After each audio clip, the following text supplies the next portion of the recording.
Neat ಸೇರಿದಂತೆ ವಿವಿಧ ಸ್ಪರ್ಧಾತ್ಮಕ ಪರೀಕ್ಷೆಗಳಲ್ಲಿ ಮರು ನಡೆಯುತ್ತಿರುವ ಪ್ರಶ್ನೆ ಪತ್ರಿಕೆ ಸೋರಿಕೆ ಪ್ರಕರಣಗಳ ಹೊಣೆ ಹೊತ್ತು ಕೇಂದ್ರ ಶಿಕ್ಷಣ ಸಚಿವ ರಾಜೀನಾಮೆ ನೀಡಬೇಕೆಂದು ಸಂಯುಕ್ತ ಕರ್ನಾಟಕ ಹೋರಾಟ ಸಮಿತಿ ಕಲಬುರಗಿಯಲ್ಲಿ ಪ್ರತಿಭಟನೆ ಮಾಡಿ ಆಕ್ರೋಶ ಹೊರಹಾಕಿದರು. ಕಲಬುರಗಿ ನಗರದ ಜಗತ್ ವೃತ್ತದಲ್ಲಿ ಪ್ರತಿಭಟನೆ ಮಾಡುವುದರ ಮುಖಾಂತರವಾಗಿ ಆಕ್ರೋಶ ವ್ಯಕ್ತಪಡಿಸಿ ಧರ್ಮೇಂದ್ರ ಪ್ರಧಾನ್ ರಾಜೀನಾಮೆಗೆ ಒತ್ತಾಯ ಮಾಡಿದರು. ಈ ಸಂದರ್ಭದಲ್ಲಿ ಮಾತನಾಡಿದ ಹೋರಾಟಗಾರರು, ನೀಟ್ ಸೇರಿದಂತೆ ವಿವಿಧ ಪರೀಕ್ಷೆಗಳಲ್ಲಿ ನಡೆದ ಪ್ರಶ್ನೆ ಪತ್ರಿಕೆ ಸೋರಿಕೆ ಪ್ರಕರಣ ನೈತಿಕ ಹೊಣೆ ಹೊತ್ತು ಧರ್ಮೇಂದ್ರ ಪ್ರಧಾನ್ ಅವರು ರಾಜೀನಾಮೆ ನೀಡಬೇಕು. ಅಲ್ಲದೆ ಎಲ್ಲಾ ಪ್ರಶ್ನೆ ಪತ್ರಿಕೆ ಸೋರಿಕೆ ಪ್ರಕರಣಗಳ ಸ್ವತಂತ್ರ ಪಾರದರ್ಶಕ ತನಿಖೆ ನಡೆಯಬೇಕು. ಅಲ್ಲದೆ ಈ ಒಂದು ಪ್ರಶ್ನೆ ಪತ್ರಿಕೆ ಸೋರಿಕೆ ಜಾಲದಲ್ಲಿ ಭಾಗಿಯಾಗಿರುವ ಎಲ್ಲರ ವಿರುದ್ಧ ಕಟ್ಟುನಿಟ್ಟ ಕಾನೂನು ಕ್ರಮ ಕೈಗೊಳ್ಳಬೇಕು ಹಾಗೂ ವಿವಿಧ ಬೇಡಿಕೆಗಳನ್ನು ಈಡೇರಿಸಬೇಕೆಂದು ಆಗ್ರಹಿಸಿದರು. Bureau report RJ32 Kannada news Kalaburagi.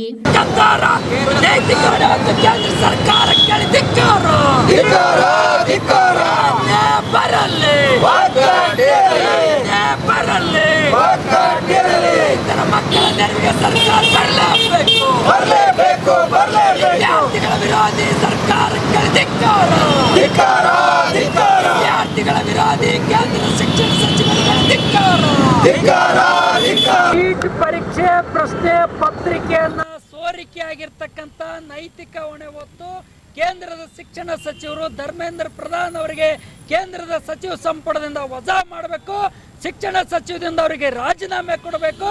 ಮತ್ತೆ ಇವತ್ತು ಉಪವಾಸ ಸತ್ಯಾಗ್ರಹ ಮಾಡ್ತಕ್ಕಂಥ ಸೋನಂ ವಾಂಗ್ಚುಕ್ ಅವರ ನೆರವಿಗೆ ಸರ್ಕಾರ ಧಾವಿಸಬೇಕು. ಸೋನಂ ವಾಂಗ್ಚುಕ್ ಅವರ ಜೀವ ಉಳಿಸಕ್ಕೆ ಕೇಂದ್ರ ಸರ್ಕಾರನ ಮಧ್ಯಪ್ರವೇಶ ಮಾಡಬೇಕು. ಇವತ್ತು ನೀಟ್ ಪರೀಕ್ಷೆ ಪ್ರಶ್ನೆ ಪತ್ರಿಕೆಯನ್ನ ಸೋರಿಕೆ ಆಗಿರ್ತಕ್ಕಂಥ ಇವತ್ತು ಹಗಲು ರಾತ್ರಿ ಶ್ರಮ ಪಟ್ಟಿರ್ತಕ್ಕಂಥ ವಿದ್ಯಾರ್ಥಿಗಳ ಭವಿಷ್ಯದ ಮೇಲೆ ಬರೆಯಲಿರ್ತಕ್ಕಂಥ ವಿದ್ಯಾರ್ಥಿಗಳ ವಿರೋಧಿ ಕೇಂದ್ರ ಸರ್ಕಾರ ತಕ್ಷಣವೇ ಆ ನೀಟ್ ಪರೀಕ್ಷೆಗೆ ಸಂಬಂಧಪಟ್ಟಿರ್ತಕ್ಕಂಥ ವಿದ್ಯಾರ್ಥಿಗಳ ಜೊತೆಗೆ ಸಮಾಲೋಚನೆ ಮಾಡಕ್ಕೆ ಆತ್ಮಸ್ಥೈರ್ಯ ಕುಗ್ಗಿರ್ತಕ್ಕಂಥ ಮಾನಸಿಕವಾಗಿ ಕುಗ್ಗಿರ್ತಕ್ಕಂಥ ಆ ವಿದ್ಯಾರ್ಥಿಗಳ ಸಮಾಲೋಚನೆ ಮಾಡಕ್ಕೆ ಕೇಂದ್ರ ಸರ್ಕಾರನ ಮುಂದಾಗಬೇಕು. ಮತ್ತೆ ಆ ವಿದ್ಯಾರ್ಥಿಗಳ ನೆರವಿಗೆ ಕೇಂದ್ರ ಸರ್ಕಾರನ ಧಾವಿಸಬೇಕು ಅಂತಕ್ಕಂಥ ಮಾತನ್ನ ಒತ್ತಾಯಿಸಿ ಅಲ್ಲಿ ಉಪವಾಸ ಸತ್ಯಾಗ್ರಹ ನಡೆಸ್ತಕ್ಕಂಥ ಧರಣಿ ಸತ್ಯಾಗ್ರಹಕ್ಕೆ ಬೆಂಬಲಿಸಿ ಸಂಯುಕ್ತ ಕಿಸಾನ್ ಮೋರ್ಚಾ ಕಲಬುರಗಿ ಜಿಲ್ಲಾಧಿಕಾರಿ ಜಗತ್ ಸರ್ಕಲ್ದಲ್ಲಿ ಧರಣಿ ಸತ್ಯಾಗ್ರಹ ನಡೆಸಿ ಎಲ್ಲಾ ಸಂಘಟನೆಗಳ ಜಂಟಿಯಾಗಿ ಪ್ರತಿಭಟನೆಯನ್ನು ನಡೆಸಿ ಇವತ್ತು ಧರ್ಮೇಂದ್ರ ಪ್ರಧಾನ್ ವಿರುದ್ಧವಾಗಿ ಪ್ರತಿಭಟನೆಯನ್ನು ನಡೆಸ್ತಾ ಇದ್ವಿ. ತಕ್ಷಣವೇ ಇವತ್ತಿನ ಪ್ರತಿಭಟನೆಯನ್ನು ಧರಣಿ ಸತ್ಯಾಗ್ರಹ ನಡೆಸಿ ರಾಷ್ಟ್ರಪತಿಗಳಿಗೆ ಮನವಿ ಪತ್ರ ಸಲ್ಲಿಸ್ತಾ ಇದ್ವಿ.